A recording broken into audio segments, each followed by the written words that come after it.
Bismillahirrahmanirrahim. Assalamualaikum warahmatullahi wabarakatuh. Alhamdulillah. Alhamdulillahilladzi arsala rasulahu bil huda wa dinil haqq liyuzhirahu 'ala ad-din kullih walau karihal musyrikun walau karihal kafirun walau karihal muslimun. Wa asyhadu an la ilaha illallah wahdahu la syarika lah wa asyhadu anna Muhammadan abduhu wa rasuluh. Wa nusalli wa nusallim ala sayyidina Muhammad wa ala alihi wa ashabihi ajma'in. Bismillahirrahmanirrahim. Bismillahirrahmanirrahim. Bismillahirrahmanirrahim. Bismillahirrahmanirrahim. Bismillahilladzi la yadurru ma'a ismihi syai'un fil ardh wa la fis samaa'i wa huwa as-sami'ul 'alim. Amma ba'd. Terima kasih saudara pengacara majlis yang dihormati Encik Muhammad Soleh bin Seman, Kepala Pengarah Operasi Institut Latihan Perindustrian Barang, yang berusaha ketua-ketua jawatan, ketua-ketua bahagian, para pengajar, kaki tangan, dan seterusnya adik-adik para pelajar Institut Latihan Perindustrian Barang. Pertamanya saya mengucapkan syukur kepada Allah Subhanahu wa taala kerana pada pagi ini tim saya dijemput untuk sama-sama berada di bumi ILT Marang ini.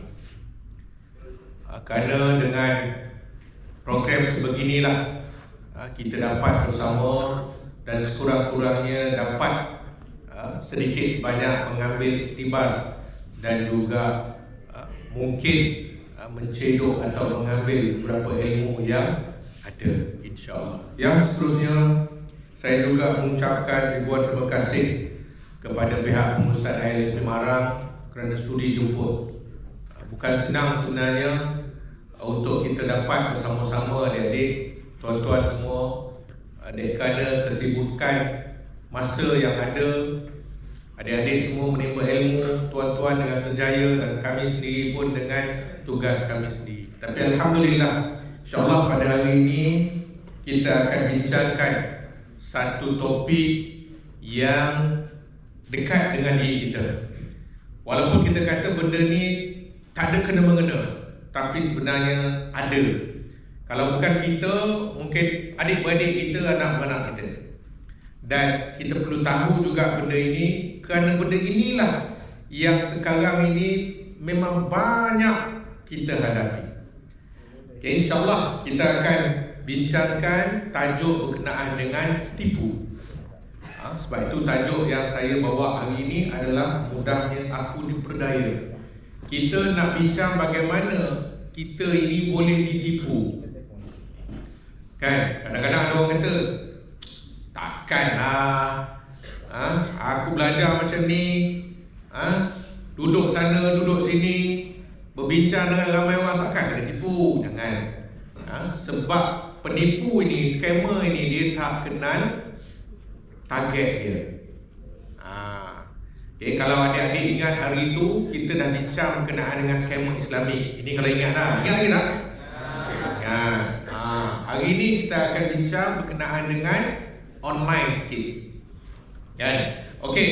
So sambil-sambil nanti, walaupun saya ada slide, okey, kalau katakan adik-adik, tuan-tuan, puan-puan semua ni ada soalan, silakan. Boleh bertanya, tak kena charge. Kalau tempoh lain pergi pejabat saya charge. Hari ni tak ada charge dikenakan. Tanya je lah. Kalau saya boleh jawab, saya jawab. Tak boleh, saya simpan. Okey. So tuan-tuan dan puan-puan sekalian, kita punya slide ni ada music tak? Ada sound tak rasanya? Ada. Okey, cuba kita tengok dulu. Kalau next, minta seorang tolong tengok sound kat belakang on. Boleh? Ada tak? Dia kalau dengan audio macam ni dia kena buat sesuatu yang kalau tak nanti tidur. Kan? Dia dah ni. Tidur dah ke? Belum pergi kan? Siapa yang saya nampak tidur, saya minta izin daripada Timbalan Darah, saya minta berdiri telah diberikan kebenaran untuk saya arahkan siapa-siapa yang hidup diri. Okey, kita mula sikit. Okey. Ada soalan terhadap video ini?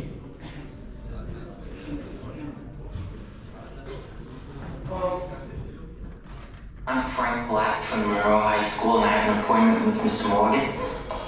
You're the young man who's writing the article for the school paper. Yes, ma'am, that's me. I want to know everything there is to know about being a pilot. What airports does Pan Am fly to? What does a pilot make in the air? Who tells them where they're going to fly to? Oh, so just take one at a time. All right. What does it mean when one pilot says to another pilot, what kind of equipment do you want? I just want to know what kind of aircraft you're flying. Is it the DC-8, 707, Constellation? And what about those ID badges that I've seen pilots wear? Well, every pilot has to have two things with them at all times. One is their airline personnel badge, but just like this one here from Pan Am. The other one's their FAA license. That looks just like this.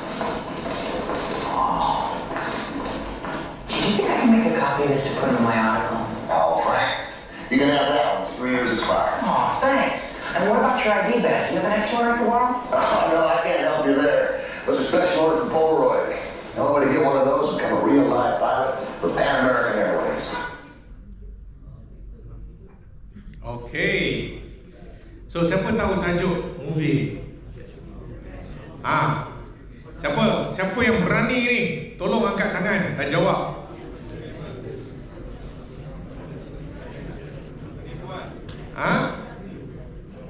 Siapa cepat? Kecuali lah, terkecuali. Okey, siapa cepat? Yes, brother. Nak angkat tangan? Jawapan. Alah. Cepat. Kau tak tengok cerita ni? Tak, Allah. Cepat, siapa tahu?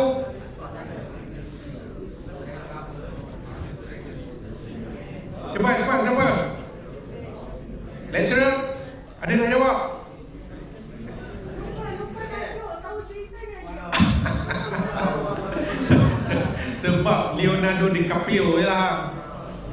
Okey, tajuk dia apa? Catch Me If You Can. Cerita ni pasal apa? Dia nak jadi pilot. Dan dia bukan sahaja nak jadi pilot, tapi dia dapat banyak keuntungan daripada penyamaran dia. Dan dia buat. Nanti you all tengoklah sendiri cerita ni macam mana. Dan di akhirnya dia berjaya ditangkap atau tidak? Jaya? Tak berjaya. Dia bebas dengan apa yang dia dapat. Okey. So itulah yang saya nak sedikit kongsikan pada hari ini berkenaan dengan tipu. Okey. Next. InsyaAllah kita punya perbincangan hari ini okey. Perbincangan hari ini kita akan berbincang berkenaan dengan definisi dari sudut bahasa dan undang-undang. Kemudian kita sentuh berkenaan dengan penipuan keuangan, penipuan cyber dan penipuan dalam rumah tangga. Okey, seterusnya kita tengok yang pertama. Okey. Definisi tipu.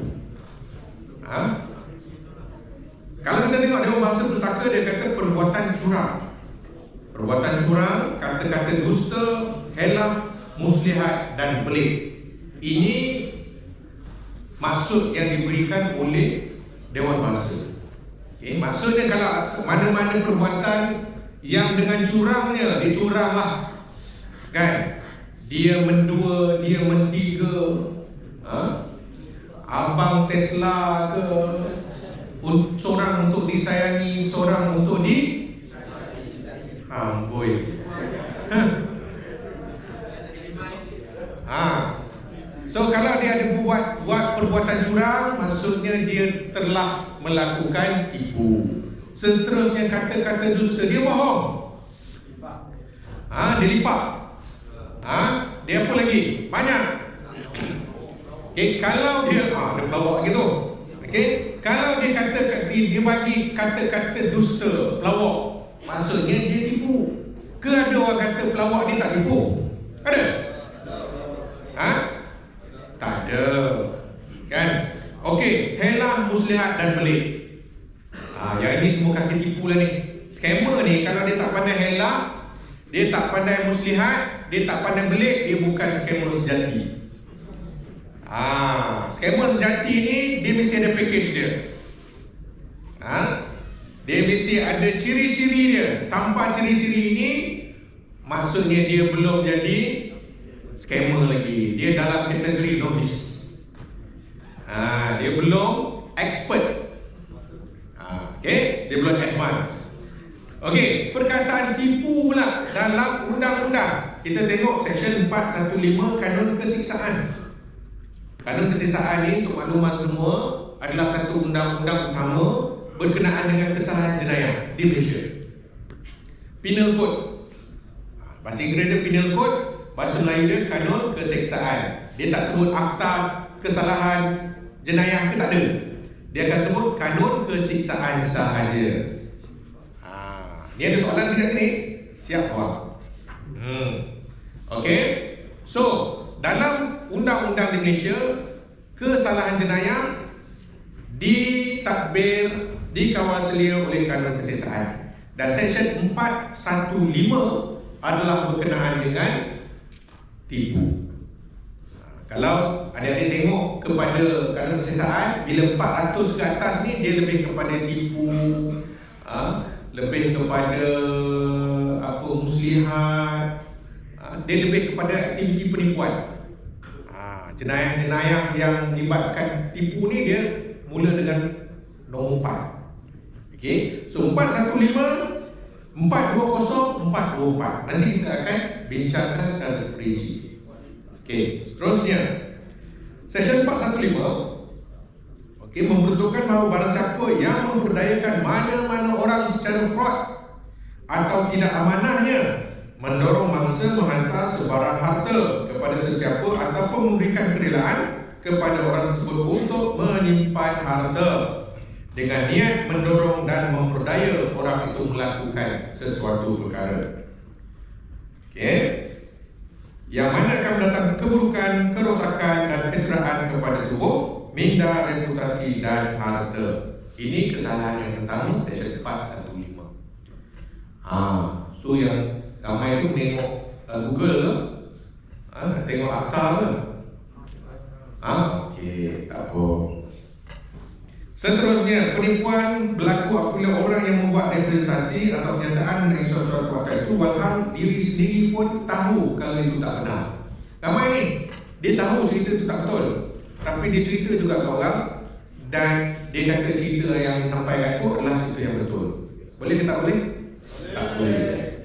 So kalau dia buat, section 415 akan dikenakan kepada dia. Okey, saya tahu tajuk ni agak apa kita kata, memboringkan, membosankan. Okey, section 417. Kalau kesalahan dia 415, hukuman dia akan diberikan pada section 417. Okey, undang-undang ni kadang-kadang section yang sama juga ada nyatakan pertuduhan itu, elemen pertuduhan itu dan juga hukuman dia. Dan kadang-kadang ada juga dia secara berasingan. Kesalahan satu section, dia punya hukuman satu section. Jadi kalau untuk kesalahan 415, hukuman dia 417. Hukuman maksima penjara 5 tahun atau denda atau kedua-duanya sekali. Okey, penjara 5 tahun, maksima 5 tahun atau denda atau dua-dua sekali. Kalau penipu-penipu ni kemungkinan kena section ini. Penjara tak lebih 5 tahun atau denda atau kedua-duanya sekali. Okey, bagi kesalahan penipuan yang tidak melibatkan penjerahan atau menjejaskan harta. Yang ini kita hanya tipu fakta. Contoh kita kata kita kongsikan sesuatu berita yang tidak benar. Kan, fake news. Okey, kita kena section 415, hukuman 417 ataupun di bawah akta MCMC, akta komunikasi dan multimedia pun boleh juga. Okey, kemudian section 419 bagi jenis penipuan secara menyamar. Ni ada kalau siapa-siapa yang berhajat nak menyamar, dia ni seorang pegawai polis, kemudian pergi pau orang, siap. Ada juga yang menyamar menjadi doktor. Ni adik-adik ni, lepas habis ILP, you all akan dapat apa? Diploma. Diploma ke? CJ, SKM. Okey. SKM 1 ke 2? 3. Okey. Contoh, tuan-tuan lepasan ILP dapat SKM 3. Tapi jawatan yang nak dipohon itu mensyaratkan minima diploma. Jadi apa yang tuan-tuan buat? Tuan-tuan tipu sijil. Carilah dekat internet tu, ada orang bekalkan diploma palsu, menyamar kan? Jadi bila dah dapat itu, kemungkinan besar akan dikenakan tindakan di bawah Seksyen 409, penjara tidak lebih 7 tahun atau denda atau kedua-duanya sekali. Dan yang terakhir, Seksyen 420, penipuan yang mengakibatkan sebarang kerosakan harta atau barangan kepada suatu pihak lain, maka hukumnya penjara tidak kurang 1 tahun dan tidak lebih 10 tahun dan dikenakan sebat dan juga denda. 420 ni biasanya penipuan yang melibatkan harta. Kita jual beli tanah, tipu orang. Kita masuk skim pelaburan, tipu orang. Kita jual beli handphone, tipu. Bila ada melibatkan harta, maka kita akan dikenakan di bawah Seksyen 420. 420 penjara minimum setahun. Automatik kita check in. Check in kat mana? Dekat Blok Tengah. Biasa pergi tak? Pernah tak pergi? Tak pernah buat lawatan? Pergilah sekali. Okey. So kalau 420 automatik 1 tahun. Maksimum 10 tahun. Ada kadang-kadang bila penjara ni adik-adik, tuan-tuan semua, bila kamu dituduh di bawah seksyen yang memperuntukkan hukuman penjara, kebiasaannya kalau pergi jumpa peguam, kalau tak ada 20,000, tak payah ambil peguam. Mengaku je lah, duduk je lah dalam tu. Kamu buat kerja tipu, untunglah RM10,000. Tapi kalau kamu ditangkap, didakwa di bawah 420, habis. Automatik kena sediakan RM20,000 untuk lantik peguam. Sebab kalau tak, kamu akan check in. Boleh mengaku je lah, mengaku salah, check in lah. Kan nak lawan, kenalah lantik peguam. Dan harga dia itulah saya kata. Janganlah nanti ada yang berniat untuk menjadi seorang penipu. Jangan. Istilah sekarang ni tipu istilah internet sekarang ni. Kaki kecil, scammer lagi. Lipat. Orang kampung kita benda, lempok. Benda lagi. Nawak. Kakak ni. Orang ni kan. Kakak ni blok. Tahu lah. Ni semua orang Malang ke orang Terengganu ke? Ada orang luar tak? Ada orang faham? Mana orang faham? Angkat tangan bukan ni. Mana orang faham? Cuba angkat tangan sikit. Banggalah sikit orang faham. Kan dok. Alah. Orang faham mana? Mendekat. Mendekat kau. Jengka. Jengka berapa? Jengka 4. Jengka 4. Waris kita. Kau jengka 6. Sebelah je jengka 4. Nanti jumpa. Ada orang Kedah? Ada. Okey. Setakat ni ada soalan? Ada nak tanya? Tuan, Boleh tak saya buat tuduhan, saya buat laporan pada kawan saya yang tipu saya, yang lipat crush saya? Boleh tak?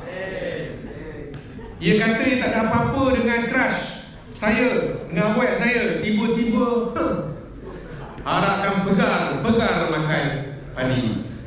Pegar ke pagar? Ha? Pagar? Pegar ke pagar? Pegar. Selama ni kita duk harapkan pagar makan padi. Pagar macam mana nak makan padi tu? Pegar. Pegar tu apa? Seekor burung. Dia macam itik berbilis tu. Itulah nama dia pegar. Harapkan pegar makan padi. Logik lah. Ada yang baru tahu? Siapa yang baru tahu hari ni? Kita ni kan tak salah untuk mengaku bahawa kita ada kekurangan tau. Dek, kerana kekurangan itu akan membuatkan kita lebih berusaha untuk menjadi yang terbaik. Tapi janganlah pula setiap kali itu, oh saya salah. Gaduh dengan awet pun, oh sorry saya. Saya. Elang orang rumah bapak bagi lagi, saya. Betul? Ada yang couple sini? Oh cepat. Ustaz, kita boleh buat walimah beramai-ramai ni. Kerja pun belum tentu. Alah. Ni saya nak tanya yang puteri ni. Agak-agak berapa ribu nak minta nanti ni? 5,000 dah? Boleh 5,000? Geling, awak dah geling. 5,000 tak tahu. 10,000? Dah padang? 15,000? Dah padang juga? Amboi. Kak, dia kata dua tu iya je dia. Dia orang punya harga tak tahu apa. Yang motor pun minta kita bayar. Macam aku tak tahu. Betul? Okey, ada soalan? Ayo, tadi sedap sangat ngongeng. Bila tanya soalan senyap, biru dah belaka. Tak ada soalan? Saya tanya soalan boleh? Sila ya. Okey, next. Penipuan urus niaga kad kredit saya tak nak bincang sangat. Next. Next. Helah panggilan telefon nanti kita akan cover. Next, kita akan terus pada skim Ponzi. Nombor 4. Okey. Pernah dengar tak skim Ponzi? Piramid skim pernah dengar tak? Mati level pernah dengar? Tak ke benar ni? Tak pernah. Okey. Mati level MLM pernah dengar? Alah, yang orang ngajak kita masuk, lepas tu kita kena bawa lagi 10 orang, lepas tu orang tu bawa lagi 10 orang. Ada tak? Yang mak-mak kita masuk tu lah.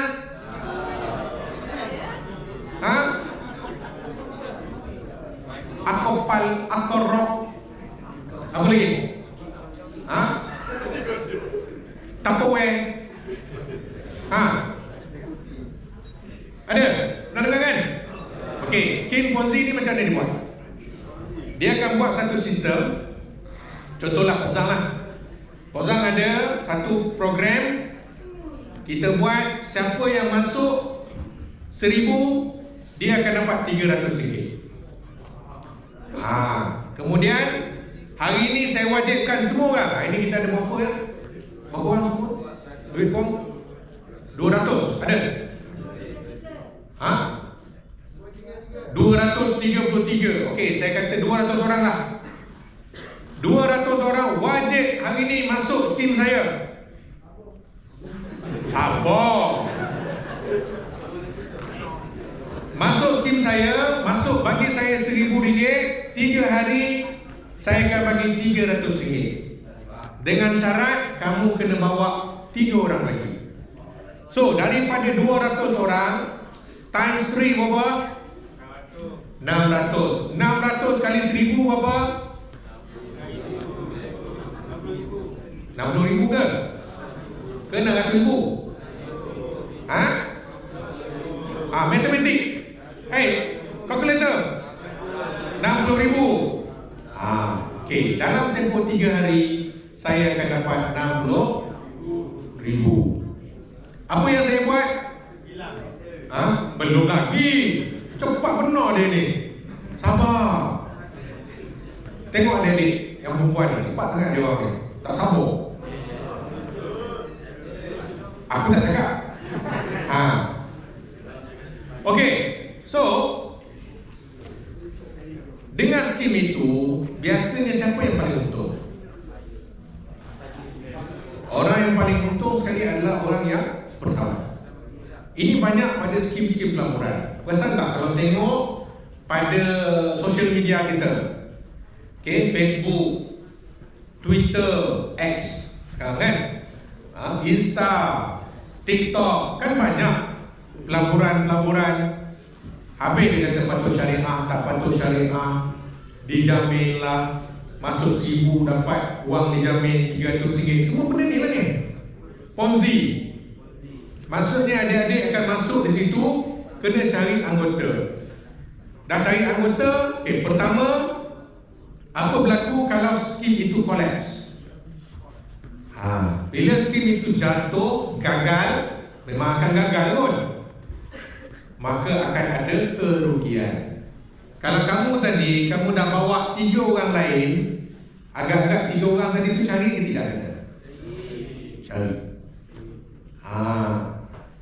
Dan mereka akan buat laporan polis, kata kita berdaya tipu mereka. Mereka kerugian RM1,000 dan tak pernah dapat apa-apa keuntungan. Jadi bila kita kena, maksudnya memang kanun kesiksaan 420, penjara check in 1 tahun confirm. Nak ke? Elok-elok kita bertunang, nak kahwin dah ni. Sebab tadi Mac minta 15,000, ada kurang lagi 1,000. Jadi kita pun agak ajaklah kawan seorang lagi untuk cukupkan. Tiba-tiba pada hari kejadian nak nikah tu, kita kat mana? Dalam penjara. Agak-agak ditunggu kita tak? Ni puteri ni agak-agak kalau jadi gitu, tunggu tak dia? Tak tunggu. Awal kau. Kau tengok, ni nak couple, lupakan saja. Cari dah orang lain. Ke ada dah lekat dah ni? Oh, apa elok sejaga. Oh, sejangan. Kau ingat sedap kau sejaga? Duduk lokap pun orang tahu langit tinggi rendah tau. Makan nasi, lauk air. Jangan cakap lah. Bukan satu benda yang istimewa kalau kamu ditahan. Malu satu hal. Kalau sampai kesalahan pula. Saya ada satu kisah nanti saya ceritakan bila sampai saat ni. Pelajar kita umur 19 tahun. Selalu saya bawa pada 19 tahun. Okey, tunggu. Okey, seterusnya next. Okey, kita pergi kepada video tadi. Video yang seterusnya next. Okey.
dia palsukan kereta. You all ambil authority kan? Betul? Senang tak nak tukar chassis number? Payah? Boleh buat tak? Boleh buat kita? Boleh. Payah dulu. Betul? Yang tadi tu, meter boleh tukar, boleh buat ke? Boleh. Kereta luar tu dah masuk 200 km, 200,000, datang kat Malaysia jadi 50,000. Dia potong macam mana? Kan? So itu adalah kaedah-kaedah terkini. Tak terkini sangat. Kan ramai dia orang buat. Okay? So kita nak masuk kepada segmen yang kedua. Okay, next. Penipuan cyber. Siapa yang tak ada telefon pintar, telefon bimbit, tolong angkat tangan. Yang tak ada, tolong angkat tangan. Be proud of you. Because siapa yang tak ada phone ni, dia adalah asing sikit. Unik. Siapa tak ada? Kan? Semua ada? Semua ada telefon bimbit. Siapa yang tak ada social media kat sini, angkat tangan. Ada yang tak ada? Siapa yang ada TikTok, angkat tangan. Siapa yang ada TikTok? Korang ni pelik lah. Tanya tak jawab, bila tak tanya jawab. TikTok, siapa yang tak ada? Tak ada TikTok, angkat tangan. Betul ni tak ada ni? Okay. Facebook, siapa tak ada Facebook? Tak ada FB, angkat tangan. Siapa yang tak ada Insta, angkat tangan. Siapa yang tak ada X, angkat tangan. Twitter, orang ni lambat lah, baru tahu. Allah. Okey, percaya tak, dengan kamu ada social media tadi tu dan kamu ada smartphone, sebenarnya kamu membuka ruang kepada penipuan cyber. Setuju? Betul. Sebab penipuan cyber sekarang ini memang mereka menggunakan telefon. Dia tak pakai lagi lah email ke apa semua, tak banyak. Tapi email pun kita boleh akses kat phone kan.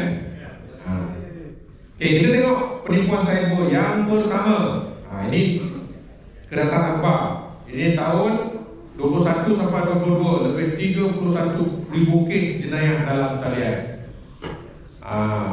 Dan untuk makluman semua, sekarang ini jenayah yang paling besar dan sukar dibendung adalah jenayah cyber. Penipuan cyber ini, commercial crime. Kes-kes jenayah biasa, kes bunuh, kes seksual, kes judi, dadah ini dalam kawalan. Tapi kes penipuan cyber, online scam ini susah dibendung. Sebab apa? Sebab ada orang-orang macam kita. Kenapa saya kata begitu? Kerana dengan kita lah skim-skim ini masih berleluasa, masih wujud dan masih boleh diakses. Kenapa? Okay. Pertama, love scam. Kamu jangan kata kamu tak akan terkena dengan love scam. Betul. Kalau kita tengok love scam ini, banyak laporan-laporan kes love scam dia terlibat dengan mereka-mereka yang telah berusia. Okay, dewasa. Kemudian yang berusia kan, yang umur 35 ke atas. Yang muda pun ada juga yang masuk dalam skim laman web mencari jodoh kan, ada ni. Yang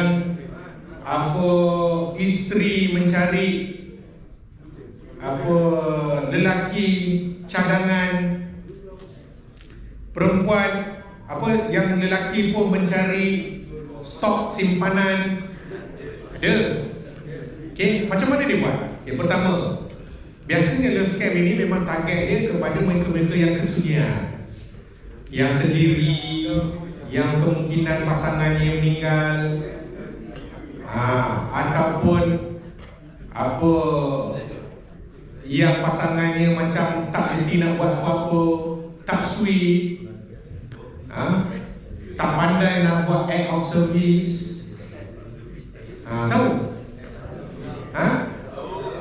Saya kadang-kadang tengok act of service ni bagus sebenarnya, sesuatu benda yang natural, gentleman. Tapi kerana social media ni dia menunjukkan act of service ni sesuatu yang macam alah, apa benda ni. Kalau setakat orang sorong kursi, tarik kursi, tolong lapkan meja makan, itu biasa. Kita kat rumah biasa lepas makan lap, basuh pinggan, biasa. Tapi kalau dekat luar, bila kita tengok macam alah, kadang-kadang kita geram tengok sweet sangat ke. Itu biasa, orang lelaki akan buat macam tu, basuh baju, sidai baju, betul? Setuju 100%. Makan basuh sendiri, baju basuh sendiri, kan? Itu biasa. Orang perempuan jangan cakap lah, itu memang dah rutin dia, kan? Tapi ada juga yang tengok lah sweetnya. Kadang-kadang benda biasa ini saya nak tegur. Kadang-kadang benda ni dia jadi negatif bukan apa tak. Contoh, di tempat kerja kita, suami orang kadang-kadang dia buat benda tu adalah benda natural, kan? Tolong bukakan pintu, nak masuk sama-sama buka pintu, tahan lift. Ada pula yang terasa kawan tu macam seolah-olah buat act of service pada dia. Lepas tu mulalah cinta berkutik. Cinta berkutik. Laki orang kan? Betul tak? Ni sama ni. Anak-anak dara ni kat gini, korang bekerja kat gini, nampak suami-suami orang ni, kalau dia buat apa pun, itu bukan sesuatu yang nak menunjukkan dia kasih dan sayang. It's a mutual respect. It's a matter of respect. Tahu? Jangan salah anggap ni. Ingat ni. Ramai ni benda ni. Mana-mana yang kerja dekat offshore, kan? Balik duduk dekat laut 3 minggu, balik bawa duit lah, kan? Lepas tu orang kerja laut ni mahal gaji dia, kan? Jadi penyelam buat kipalan dalam laut lagi mahal. Betul tak? Buat cari lah. Okey. Jadi love scam tadi ni, apa dia buat? Dia akan, kalau siapa sebelum ni tak pernah kata terima kata sayang, good night dear, how are you today, have you take breakfast, ini biasa. Dan biasanya mereka ini akan mengaku mereka ini orang hebat, kerja offshore, oil and gas, kerja kat Dubai. Bayangkan adik-adik ni, esok kahwin, esok lelaki tak pernah cakap terima kasih, thank you sayang, tak pernah. Tiba-tiba ada seorang, how are you dear, cair, lepas tu bagi duit, hantar bunga. Rupa-rupanya dia nak sesuatu dari kita, dia nak scam kita. Scam duit tak apa, tahan lagi, duit dia cari. Kalau maruah, okay, jangan terpedaya. Sebab ada satu kes adik-adik, tuan-tuan, love scam ni juga budak. Okay, seorang gadis umur lebih kurang 22, pelajar universiti. Ini universiti budak U. Okay, dia menjadi salah seorang mangsa ataupun dia jadi kedai account. Dia ni cintalah dengan satu mamat ni, mengaku kata dia ni kerja oil and gas dan sekarang ni berada di Dubai. Tiba-tiba nak balik, tak boleh balik. Sebab apa? Sangkut adalah isu dengan immigration. Jadi perlukan duit. Jadi dia ni pun terpaksa lah, dah kasih kan sayang, future husband, my future husband gaji 40,000. Dia ni baru lagi dekat universiti, tak tahu kerja kat mana lagi. Okey lah kan, dapat suami gaji 40,000. Tapi hari tu bakal suami dia, boyfriend dia minta tolong transfer 8,000 ringgit. Dia kata dia tak ada duit. Okey, tak apa, boleh tak tolong nak pinjam bank account, supaya nanti ada orang masuk pada account dia ni, dia transfer balik. So tanpa berlengah, adik kita tadi pun bagilah nombor account dia dan PIN number dia sekali. Sebab boyfriend ni nak guna lah. Tak ada duit tak apa, tapi dia bagi duit dia, bagi account dia. So apa yang berlaku, akhirnya adik ni tertangkap sebab dia menjadi tolak account. Orang masukkan duit orang lain, tipu orang lain. Contohlah Muhammad Adilo dah tipu orang lain, masukkan duit 20,000 masuk ke akaun dia, dan akhirnya dia ditangkap kerana menjadi kedai akaun. Umur 22 masuklah dalam. Kan, asalnya dia tak nak bagi, tapi kenapa bila kita tanya kenapa dia bagi, rupa-rupanya dia dah berkasih dengan Muhammad ni, dan dia tersilap langkah apabila dia berkongsi gambar yang tak sepatutnya. Adik-adik, khususnya yang perempuan ini, tolong tak payahlah nak share gambar-gambar yang tak senonoh tu. Kamu pakai tudung, kalau dia minta boleh tak I nak tengok rambut you, tak payah.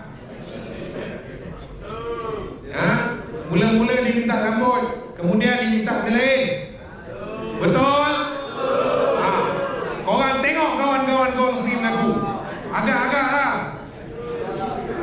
Dia lelaki, dia kata, betul lah tu. Tapi salah dia kat situ. Bila ada gambar dia, Mamat ni pun dah pernah sebut dia, kalau dia tak nak tolong I, tak pulang I sebarkan gambar you. Okey, itu kalau gambar yang memang dia bagi. Ini saya nak share juga ni. Sekarang ni kita pakai teknologi AI, betul? Artificial Intelligence, teknologi kecerdasan pembuatan. Ni gambar-gambar raya korang, gambar-gambar dekat DP korang, status WhatsApp ke apa ke, tolong jangan share lah. Sekarang ni teknologi kat luar, dia ambil gambar still, dia ambil gambar biasa kita tu, dia letakkan gambar tak siapa-siapa dia letak, dan orang tu tak pakai baju, dan memang dia akan nampak sama je. Cuma tuan punya diri dia tahu tai lalat kat mana. Gambar tu tak ada tai lalat, kan? Mana dia tahu gambar ni gambar fake. Tapi dengan dia dapat gambar tu, dia boleh buat macam-macam. Ini kalau kamu bagi gambar, dia boleh buat. Kalau kamu memang bagi gambar yang tak senonoh tu, memang habis, hancur hidup kamu. Yang kamu tak bagi gambar pun, gambar kamu bertudung pun dia akan guna. So nasihat saya tuju pada yang perempuan lah. Sebab gambar orang lelaki, kalau gambar bogil pun orang tak tengok lah. Yang perempuan kita risau, luka aku tengok. Okey, so itu kena hati-hati. Kita gelak-gelak tau. Kalau kena, orang tahu langit pergi rendah tau. Dengan malu, dengan mak bapak pun tak tahu nak cakap apa. Bayangkan. Yelah, masuk buat lah. Okey, itu yang pertama, love scam. Saya dah sebut tadi, dia akan, modus operandi dia lebih kurang lah. Dia akan bertemu kita dalam social media. Kawan-kawan ni pakai fake account, kan, lepas tu tengok handsome. Siapa yang kadang-kadang terpengaruh dengan gambar dalam internet? Siapa? Ada yang pernah buat blind date lah kat sini? Masa outing pergi keluar tengok, hai, rupanya mak hai. Aku tengok muka macam kesian-kesian, tapi sekali tengok, Yang lelaki kata muka macam Brad Pitt, sekali kan? Tapi biasanya itu, okey, modus operandi dia akan cari kita melalui social media. Bila dah cari habis, dia akan guna mana? Ada orang profesional tau, profesor IR, kerugian sampai 4 juta ringgit kerana terpedaya. Kita ni kalau bab duit ni memang akan kelabu mata kan.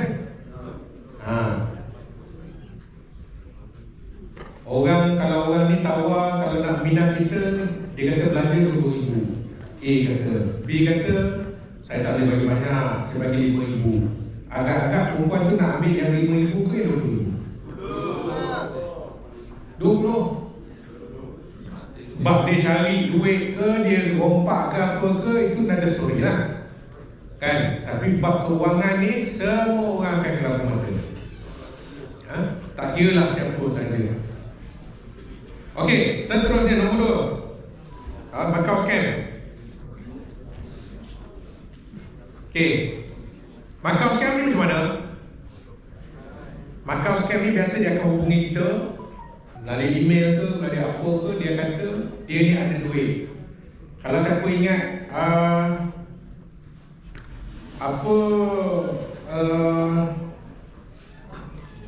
masa Elizabeth mati kan, Elizabeth tu mati tu, Ratu Elizabeth kan, adalah kita dapat dia kata Ratu Elizabeth dia ada dia punya personal kekayaan dia 200 juta pound sterling. Jadi sebelum dia mati hari itu, dia telah wasiatkan dia nak dermakan duit itu kepada charity, kepada kebajikan. Dan mereka ni mencari orang-orang yang jujur dalam dunia ni untuk jadi penerima duit itu dan tolong sebarkan, tolong sampaikan kepada orang miskin. Tiba-tiba dia lantik kita, dia hubungi kita, dia kata kita adalah orang yang terpilih itu. Dan biasanya dia akan minta macam-macam lah kan. Dia akan kata duit, dia nak transfer duit, tapi transfer itu kena password. Lepas tu password itu dalam parcel. Parcel itu pula sangkut dekat custom. Jadi kita kena bayar custom dulu. Bayar berapa? 4,000, 5,000. Dah bayar, custom dah buka, rupanya ada password. Lepas tu nak pindahkan duit, harga 4 pound sterling ataupun 1 pound sterling, 1 juta pound sterling, 1 juta bersamaan dengan berapa juta kita? 5, kita ambil lah 5 kan. 5 juta agak-agak Dengan 5 juta rasa kita kelabu mata ke tak kelabu mata? Nah, kononnya kita nak dapat 5 juta ringgit itu, kita pun habislah duit 200-300 ribu, transfer sana, transfer sini. So itu adalah Macau scam. Dan ada juga kalau Macau scam ni dia mengaku yang dia ni pegawai polis. Okey. Ada yang mengaku sebagai mahkamah. Pernah tak terima panggilan kata dia daripada mahkamah? Tak pernah? Habis korang kena scam macam mana? Siapa ada pengalaman diterima panggilan telefon berkenaan dengan scam? Pegawai bank. Pegawai bank dia kata ada transaksi, betul? Kita pun tak ada transaksi tu. Kita ada bank kala 5 je. Tiba-tiba dia kata kita ni bank. Tak nak sebut nama dia sebab dia tak taja program kita. Kan? Kalau ada logo dia tak apalah. Dia kata ada transaksi. Jadi kita kena sahkan. Masuklah. Klik pada itu, klik pada ini. Ada juga yang kata dia ni daripada lembaga asing. Kita cukai pun tak bayar lagi, terima duit ada. Macam mana? Kan? Biasanya kalau benda-benda macam ni yang mudah terpedaya, mak ayah kita kat kampung.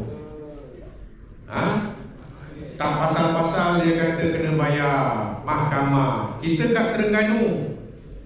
Kat Terengganu dapat panggilan telefon daripada Mahkamah Tinggi Alustar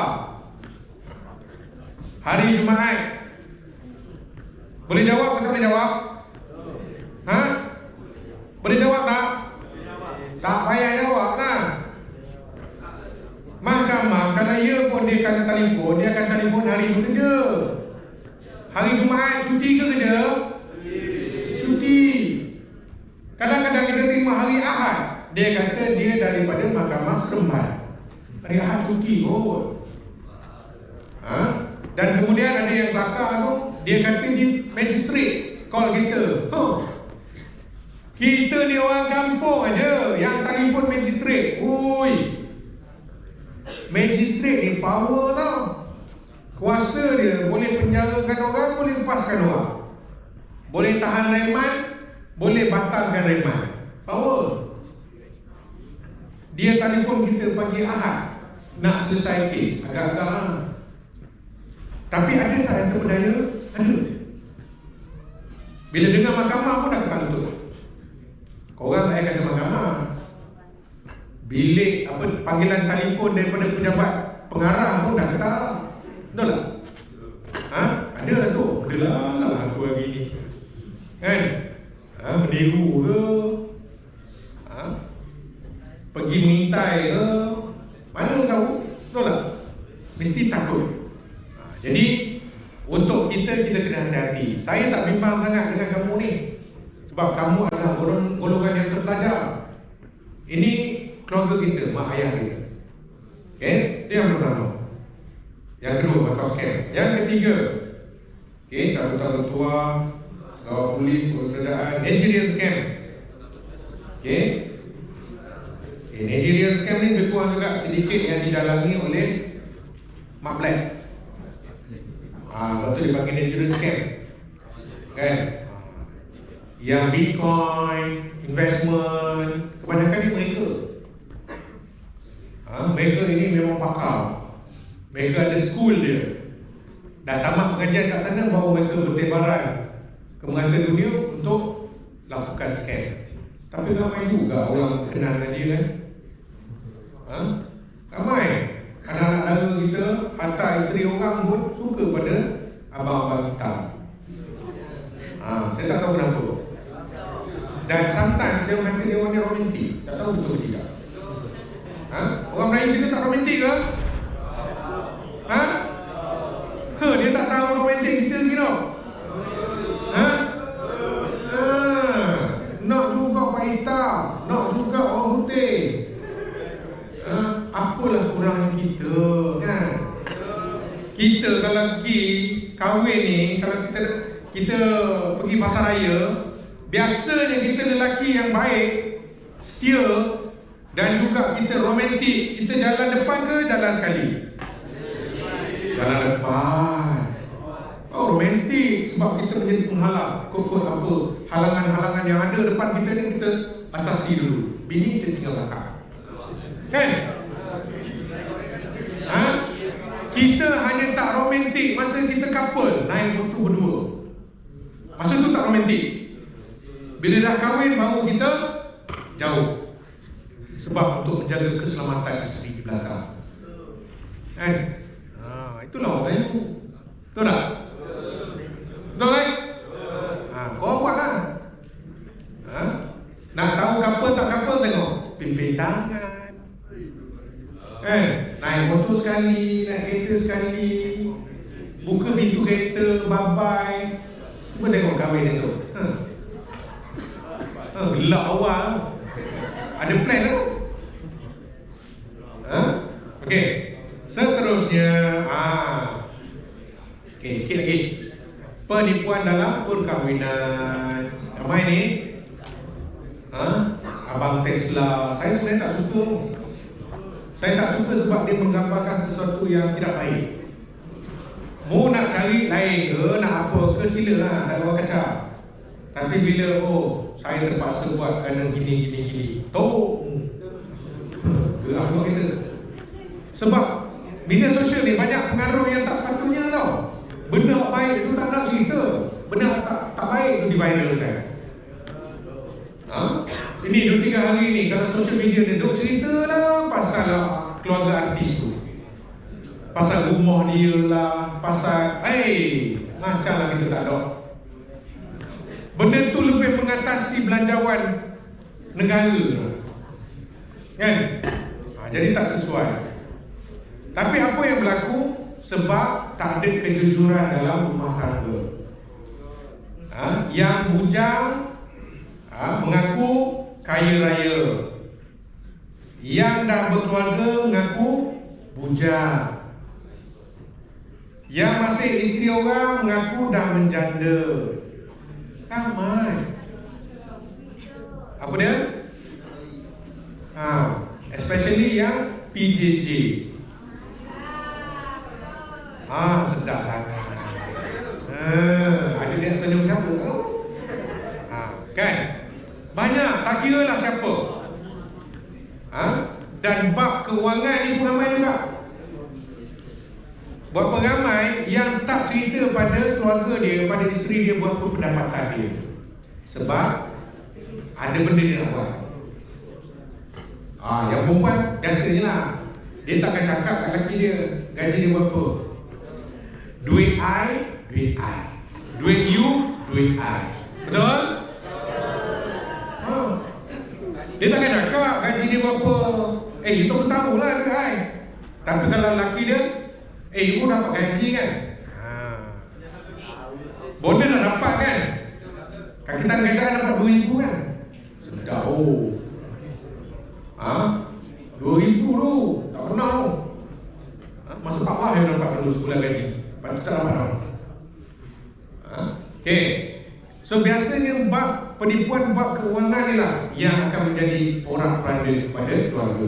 Pengalaman saya tuan-tuan, bila berada di mahkamah ni kan, kadang-kadang bila kita tengok kes-kes yang melibatkan dadah dan judi, yang ini memang saya sakit hati. Dan dua perkara ini memang saya tak akan sentuh. Saya tak akan mewakili siapa-siapa untuk dua kes ini. Sebab kalau dadah ni hari ni kita lepas, besok diulang balik. Ni, saya pesan pada baik lelaki baik perempuan, tolong jangan dekat pada benda itu. The moment korang terlibat, tak ada jalan keluar. Percaya? Payah sangat. Yang ada tu ada, tapi jumlahnya terlalu sedikit. Yang banyaknya repeated offences. Kadang-kadang bila kita tengok sahabat-sahabat kita daripada YBJK, lawyer-lawyer yang dilantik oleh pihak kerajaan ini mewakili mereka ini, bila jumpa masalah ni, okey, saya baru umur 21 tahun, pelajar begini-begini, menanggung ibu bapa, buat loan. Okey, jadi peguam pun buatlah mitigasi, minta pada mahkamah dikurangkan hukuman disebabkan oleh masih lagi belajar menuntut ilmu dengan wang saku sebanyak 300 sebulan diberikan oleh Jabatan Tenaga Kerja. Betul kan? Kena menanggung ibu bapa yang sedang sakit, adik-adik bersekolah walaupun masih belajar tapi terpaksa lakukan kerja-kerja sampingan, dengan harapan peguam tu dapatlah hukuman yang rendah. Tapi PO, pegawai pendakwa kata, Puan, berdasarkan rekod tertuduh ada 6 kes yang berkaitan dengan dadah. 1 di Mara, 2 di Kuala Nerus, 3 di Kuala Pilah, 4 habis lah. Agak-agak dapat ringan ke dapat berat? Berat. Kita tengok muka sememeh je. Hari tu ada pelajar terlibat dengan dadah. Kita tak tahu sama ada dia betul ambil ataupun tidak, tapi dia ditangkap di sebuah hotel bersama kawan dia, dan semasa tangkapan ada plastik lutsina, which is syabu. Kena. Tak kira lah itu barang you ke, barang siapa ke, kena. Sebab tu kena hati-hati. Kalau kita nak jalan KG, ada program-program alumni sekolah-sekolah, pergi lepak-lepak, tengok. Kalau kita nampak kawan tu muka stone kan, mata merah, yang kita tahu ciri-ciri yang ambil barang, jangan dekat, jangan berkawan.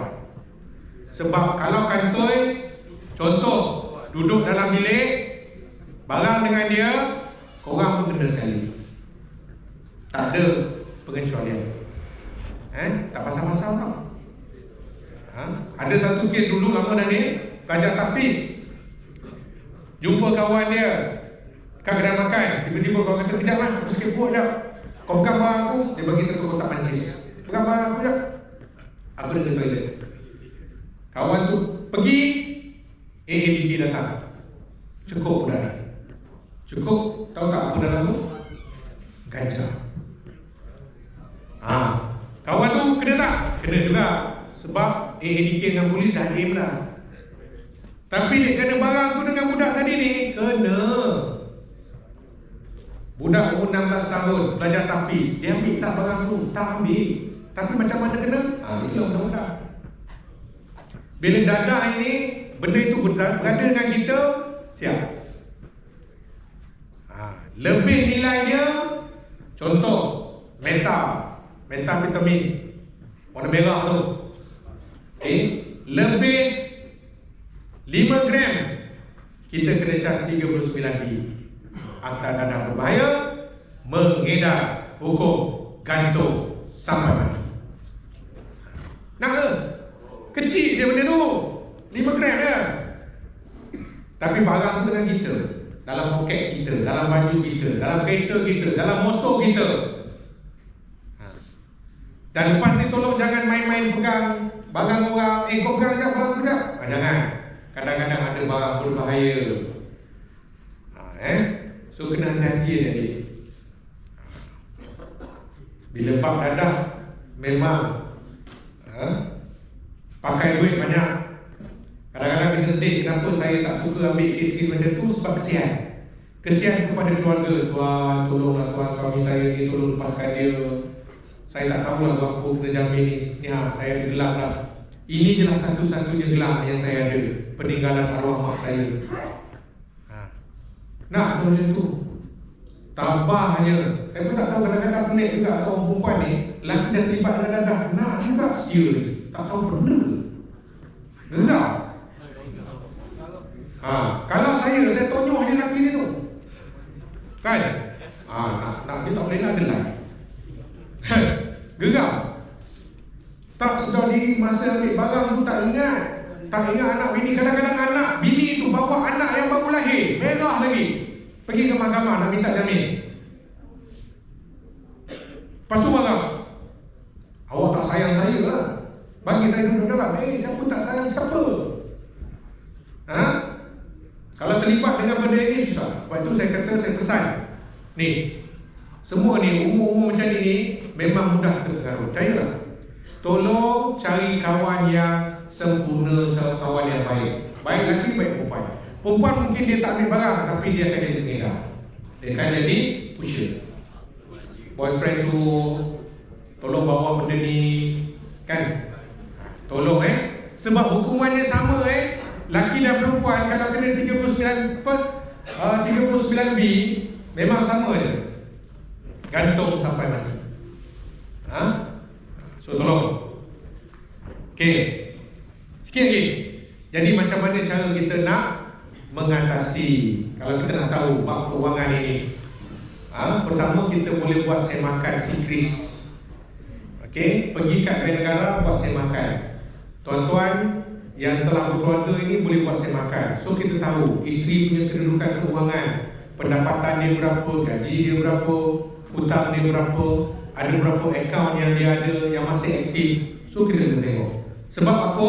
Sebab kita tak nak nanti kita sendiri tak tahu bahawa akaun kita telah digunakan untuk tujuan salah, jadi kedai akaun.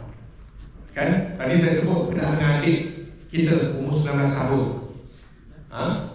Perempuan dia disabitkan kesalahan kerana menjadi kedai akaun. Akaun bank dia telah digunakan oleh pihak ketiga untuk tujuan jenayah. Kita tanya macam mana boleh bagi akaun ni? Dia kata dia jumpa dalam Facebook ada orang nak bagi dana remaja. Tak banyak, RM500 je. Dengan syarat dia kena bagi akaun. Dia tak cakap kena bagi akaun, dia kata kena buka akaun, kemudian nanti dia nakkan kad dan juga PIN number untuk dia masukkan dalam sistem untuk dia buat pembayaran. Kalau you all yang naik ini akan bagi Bila orang kata, okey, you nak tak dana ni, kita ada dana khas remaja RM500. Okey, buka akaun. Oh, saya dah ada akaun ni. Tak, kena buka akaun ni. Okey, buka. Dah buka akaun ni, okey, sekarang ni kita perlukan kad ATM dan juga PIN number untuk kita proses. Diserahkan pada orang tu. Bila serah pada orang tu, dia buat apa? Dia buat lari je. Dia akan cakap lah, oh tak apa, kita perlukan 3 hari untuk buat proses prostrate. Agak-agak, lepas tu kita boleh hubungi dia tak? Tak boleh. So apa yang berlaku kalau dia dah pegang akaun kita? Dia akan jadikan akaun kita sebagai tundai akaun. So bila tundai akaun, masak. Kita tak tahu duit masuk dalam akaun kita, tapi kita tak tahu sebab ATM card bukan dengan kita.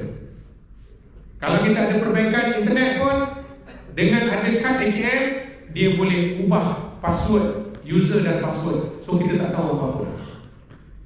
Ni orang ni bila ada nanti mana-mana individu yang tawarkan nak pinjam kad ATM lah, nak tawarkan duit lah, apakah, jangan bagi.